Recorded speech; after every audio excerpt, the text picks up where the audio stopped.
Welcome back to my YouTube channel.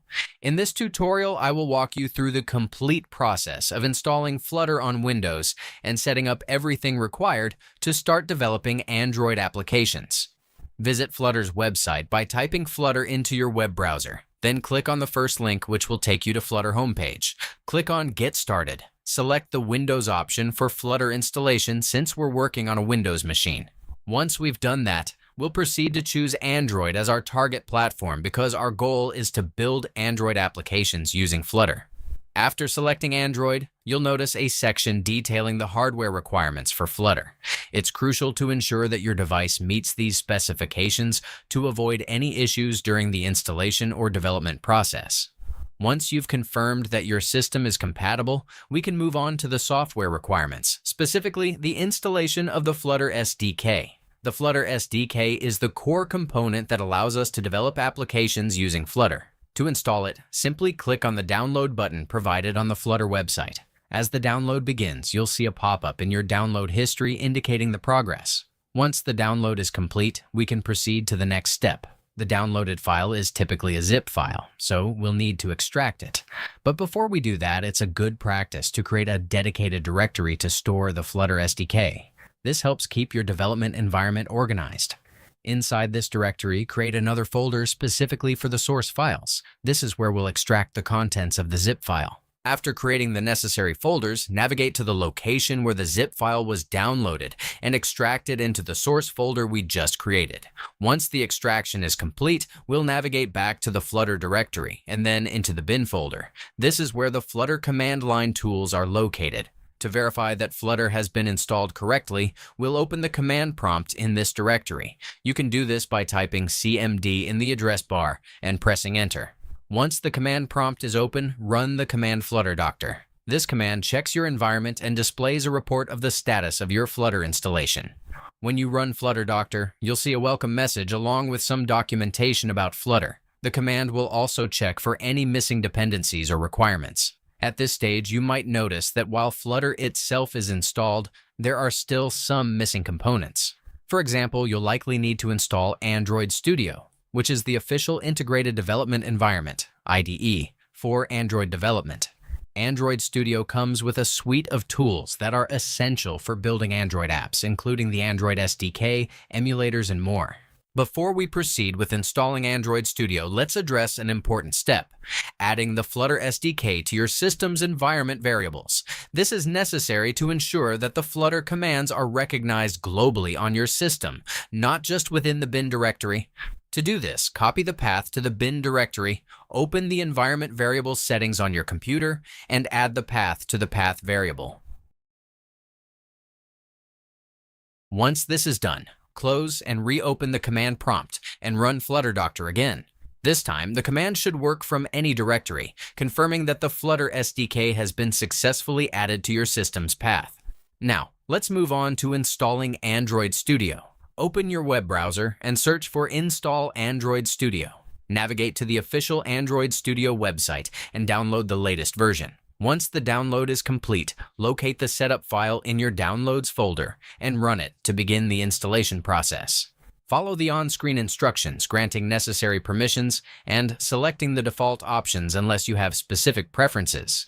The installation process will take a few minutes, and once it's complete, you'll have the option to launch Android Studio immediately. When you first launch Android Studio, you'll be prompted to import any previous settings if you've used the IDE before. Since this is a fresh installation, you can choose not to import any settings. You'll also be given the option to send usage statistics to Google, which is entirely up to your preference. After this, Android Studio will begin installing additional SDK components that are necessary for Android development. This process may take some time depending on your internet speed. Once the installation is complete, you'll be ready to start using Android Studio. With Android Studio installed, let's run Flutter Doctor again to check the status of our setup. You should now see that Android Studio has been successfully installed. However, there might still be a few missing components, such as the Android SDK command line tools. To install these, open Android Studio, navigate to the SDK Manager, and under the SDK Tools tab, check the box for Android SDK command line tools. Click Apply to begin the installation. Once this is done, run Flutter Doctor once more, and you should see that this requirement has been fulfilled. At this point, you might notice that there's still one more thing missing: the acceptance of Android licenses. To resolve this, you'll need to run a specific command in the command prompt. The command is usually provided in the Flutter Doctor output, and it looks something like Flutter Doctor --Android licenses. Copy and paste this command into the command prompt and press Enter. You'll be prompted to review and accept the licenses. Type Y to accept each license, and once this is done, all the necessary requirements for Flutter development should be met. Now that our Flutter setup is complete, let's configure Android Studio for Flutter development. To do this, we'll need to install the Flutter and Dart plugins. Open Android Studio, go to the Plugins section, and search for Flutter. Click Install, and the Dart plugin will be installed automatically as a dependency.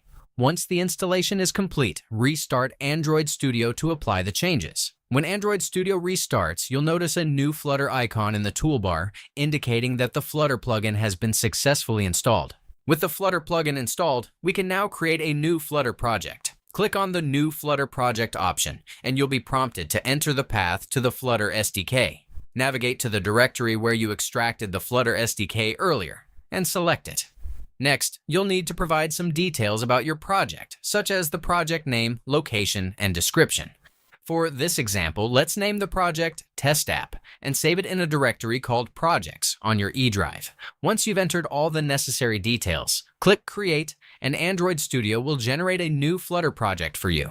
After the project is created, you'll see a variety of files and folders in the Project Explorer. The main file where you'll write your code is located in the lib directory, and it's typically named main.dart. This is where you'll start building your Flutter application. However, before we start coding, we need to set up an emulator to test our app. To do this, go to the Device Manager in Android Studio and create a new virtual device. You'll be prompted to select a device model, such as a Pixel phone, and then choose a system image, Android version, to install on the emulator. Once the system image is downloaded, you can configure the emulator settings, such as screen orientation and graphics performance, and then create the virtual device. With the emulator set up, you can start it by clicking the play button in the Device Manager. The emulator will launch, and you'll see a virtual Android device on your screen. This emulator will allow you to test your Flutter app in a simulated Android environment. Now that the emulator is running, let's run our Flutter project. Click the play button in Android Studio, and the build process will begin. You'll see the console output as the app is compiled and installed on the emulator. Once the process is complete, the app will launch on the emulator, and you'll see the default Flutter Counter app, which is a simple template provided by Flutter to help you get started. And that's it. You've successfully set up Flutter on your Windows machine, installed Android Studio, configured the necessary tools, and created your first Flutter project. You're now ready to start building your own Android applications using Flutter. I hope this guide was helpful, and I look forward to seeing you in the next video where we'll dive deeper into Flutter development. Thanks for watching, and goodbye.